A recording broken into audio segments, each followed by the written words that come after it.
Once again, thank you to Tripp Jennings and to Attorney General Torres for making time to come in and clarify his position on both of these cases.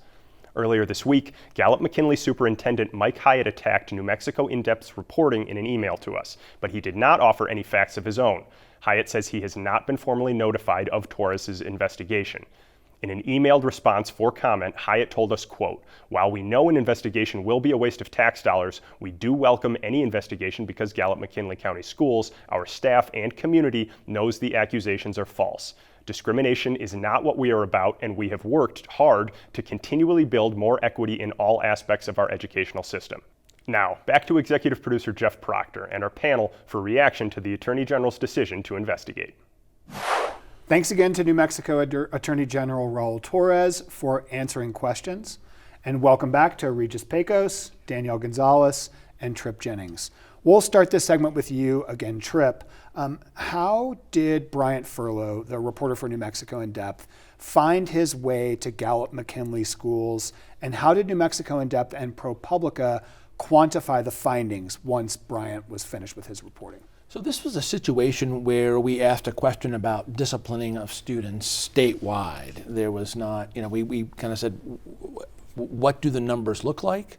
So we began to try to assemble data from the state. We went to the Public Education Department. They gave us the data of discipline records across the state. Bryant and some of the data scientists, data journalists at ProPublica began analyzing that. And after weeks of analyzing it, they found that there were expulsion rates and long-term suspension rates were much higher among one group, and it was indigenous students. So that was the second round. And then the third round was, why is that? Why is that happening at the state level? And so they asked that question, and they refined some of their analysis looking at the data. And what they found was that one school district was mainly fueling that expulsion and long-term suspension, the rates, the high rates, and that was Gallup-McKinley School District. And so these were their numbers, just to clarify. Let me say this. They didn't respond to our request for their data, so we went to the Public Education Department, and Gallup-McKinley had given the Public Education Department the data that we were looking at, along with all the other districts, right? Public Education Department is this gathering place for all this data. So it is, yes, their own data that we looked at, yes. So what was the reaction when the story published, the first story back in December? Number one, from the community, the folks who live in that area, and number two, from the district. You mentioned they didn't respond to your request for comment. So yes, this was a months-long investigation, probably most of 2022, and they did not respond to many requests for comment. Over time, that includes all officials at various levels of the district. And it is a practice of ProPublica, and we like this practice, that New Mexico In-Depth and ProPublica sent a no surprises letter, which is, these are our conclusions, this is how we arrived at these conclusions, the methodology. Please respond if you see anything that is problematic, that doesn't look like it's correct. We sent that nearly 6 weeks before publication. Didn't hear anything. We published in December, and in January, the superintendent, Mike Hyatt, at a school board meeting, basically just lambasted the story that we did, the analysis, called it ridiculous and fake news, and basically said that really we don't expel that many people. What came out later is that I think because of our story, they went and changed, as I recall, expulsion data to long-term suspension data. Basically, it was like, well, these weren't expulsions, these were actually long-term suspensions. And then we did some data analysis around long-term suspensions, and Gallup-McKinley still, led the state in long-term suspensions. Same thing. So, they didn't like the story. Yeah. Fair enough. Let's pull back just a little bit and try to place McKinley County and Gallup in particular in New Mexico. Danielle, who lives in that part of the state, who goes to school there, and how has that district tended to fare over time?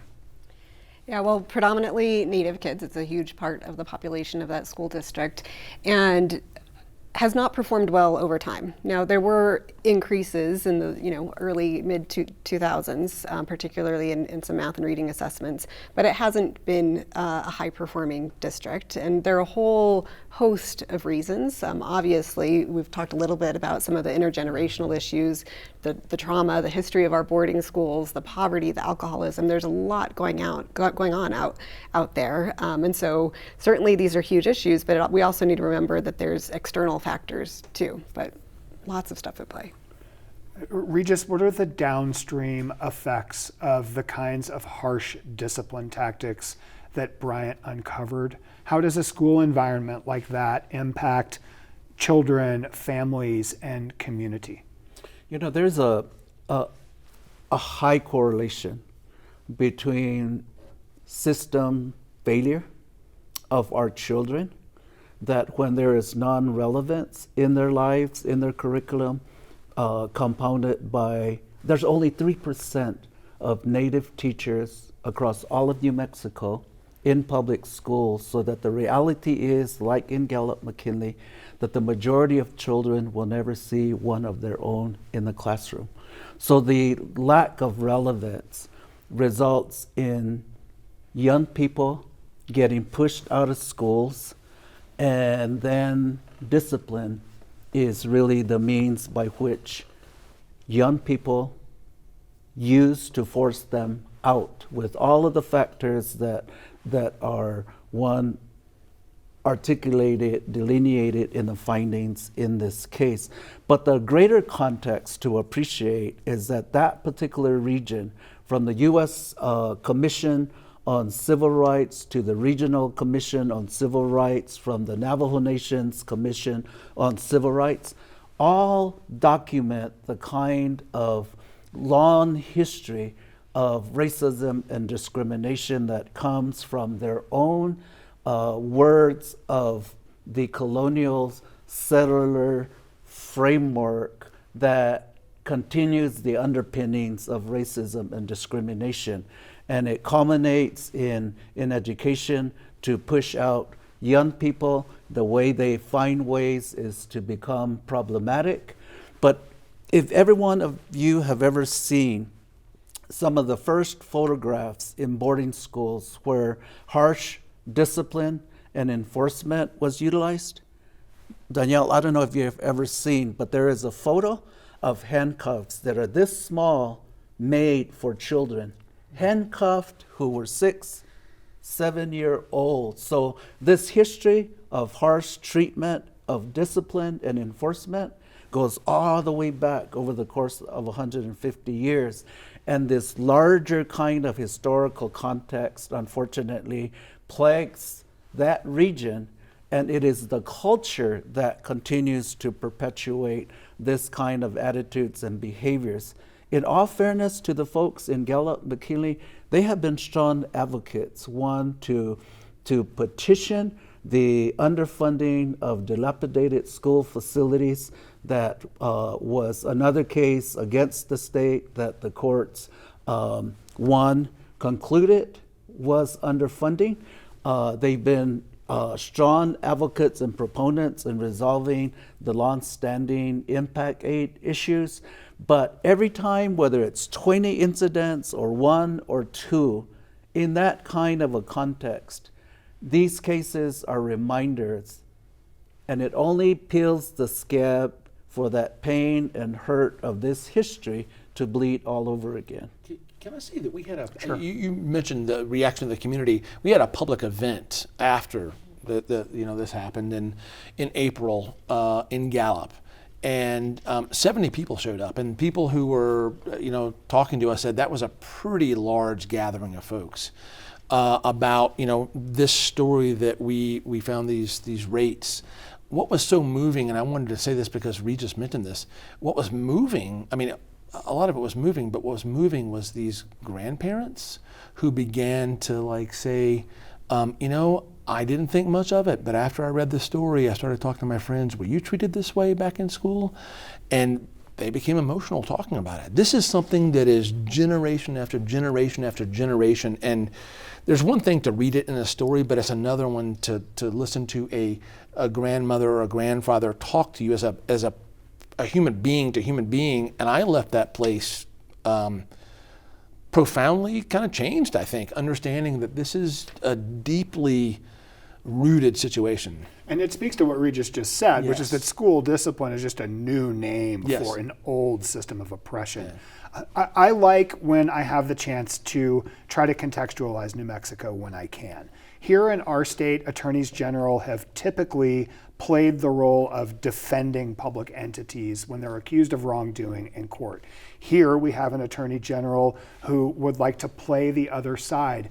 I wonder, Danielle, if there are examples from around the country we might look to with a slightly different role for an attorney general in a case in the education context like this. Yeah, so I want to start by saying cases related to student discipline, the school to prison pipeline, are not unique by any means and have been happening forever since we've been collecting data. I also want to acknowledge that there are significant data quality issues. So I understand that you explore the data even more and the disparities still exist, but there are huge problems with our data collection all the way up to the Office of Civil Rights at the U.S. Department of Education. So we definitely need to explore data quality issues, period. And we need to look at what's going on at a much deeper level. So yes, there's definitely a role for the Attorney General here. There have been roles that other Attorneys Generals have played in other states as well. But also groups like the NAACP Legal Defense Fund, the Mexican American Legal Defense Fund, there's other projects out there who have consistently advocated in the courts on behalf of students of color. Because here in New Mexico, certainly the issue is Native American. There's other cases. There was one in Texas where the issue was brown children, black children, Denver, Hispanic children. So this is not unusual. But I think to your point, you have to get into what's happening. There's the data quality issue, there's the reporting, there's the discipline system, there's what's in policy. There's the question of how our educators are trained on how, or not trained rather, on how to handle discipline and behavior issues. And then to your whole point, there's this question around belonging and safety in our schools. And I think we really need to explore what happens to young people when they have this toxic stress level where their cortisol is constantly pumping because they're constantly under threat everywhere they go, and how that leads to behavior issues as well. So lots of work to do on trauma-informed approaches. It's a really complex issue, and so I do think there's certainly a role for the AG in this, but roles across the system as well that we need to explore. I appreciate that you keep orienting us back toward the below the surface pieces of this. I want to ask one more question of Tripp about the sort of higher level stuff, the surface level stuff. In your conversation with the Attorney General, did he talk some about what the limitations of this investigation might be, in particular in light of the governor vetoing a bill that would have essentially given him subpoena power in this case? That's right. The governor pocket vetoed. She didn't sign the bill, for those of you who don't know what pocket veto means, by the deadline. So the bill was killed. It would have given created this division and given the Attorney General the subpoena power to demand records of any public entity that he deemed that he needed to investigate. Now that he doesn't have subpoena records, he is hoping to work with Gallup McKinley. They have met, the Attorney General's office and Gallup McKinley officials, and he hopes they comply with his request.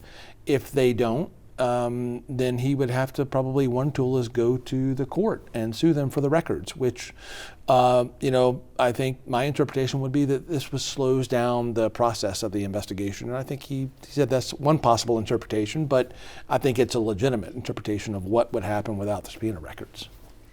Let's end on maybe a little bit of a hopeful note.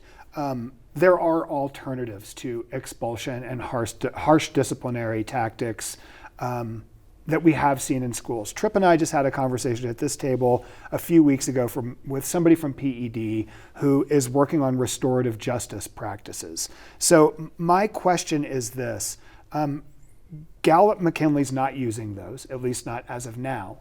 But what would change in that district look like, regardless of the outcome of the Attorney General's investigation? The process and the principles that are traditional in that kind of restorative justice framework really brings all of the parties together children, family, relatives, schools. And it is a process that addresses the truth of the issues, but there is a process that is a natural outcome, and that is owning responsibility, where you own that responsibility, but it is bringing people back into good standing as the ultimate outcome. And in bringing people back into good standing, it kind of restores people's starting all over again. But the most important part of the process is really underscoring that there is a collective and shared responsibility to really think about community being a significant part of schools, schools being a very significant part of the community. And right now, schools historically have not been safe places. And so restorative justice can really respond to address multiple elements, to redefine schools as the places that are shared in the ownership, with shared responsibilities, with shared accountabilities. But the history of schools has resulted in the conditioning that someone else knows best, and there is not a relationship between parents, community, and schools that can result through this process, a restoration of this relationship that is so fundamental to everyone's well-being. Another conversation that went by way too fast. Thanks again to all of you for coming in and talking through both of these stories. I really appreciate it. Thank you. Thank you. Thank you.